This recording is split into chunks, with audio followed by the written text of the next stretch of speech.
Welcome back to the Bluegrass State on this beautiful January afternoon. I'm out here training some dogs, checking some emails, and an email that keeps popping up is, "Hey Stonnie, where are the dog training videos?" Well, here's what happened. Last month I got involved in some legislation related to homeschool, public school cooperation, and guys, I've went way down deep in a rabbit hole. For all of you that follow my channel, you guys know that my son George works with me, and he's homeschooled, and he loves to wrestle, right? And all the way through 8th grade in Kentucky, if you want to compete in a state tournament, you can wrestle, right? Starting in 9th grade, though, you're locked out of participation with high school athletics.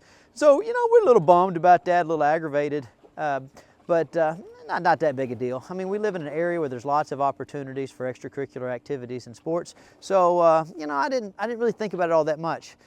But then some people started contacting me, and they were like, "Hey Stonnie, we know that George wants to wrestle and he can't, and that's kind of bummed you out, but you're missing the big issue here." And I was like, "Well, what's the big issue?" And they're like, homeschool children all over the state are locked out from participating in high school sports. And I didn't really think about how important that was, because I was just thinking, well, I'll just get in a car and drive to Lexington or Cincinnati or Louisville.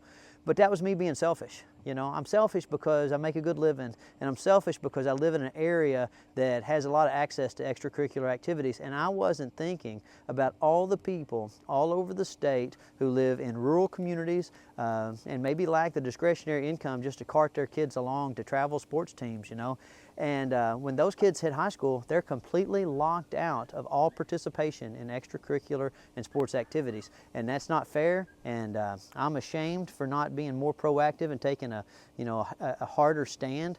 But I'm involved now, guys, and I'm going to make a change, and I'm asking you to make a change also, because you know, all kids deserve a chance to realize their full potential, and all children should be treated fairly. And we're not treating all our children fairly right now. And so I'd really appreciate your support. I've got some more videos coming and some actions that you can take. Thanks a lot for watching. And as soon as we get this legislation passed, I promise I'll bring you better dog training videos than I've ever given you before. Thanks a lot.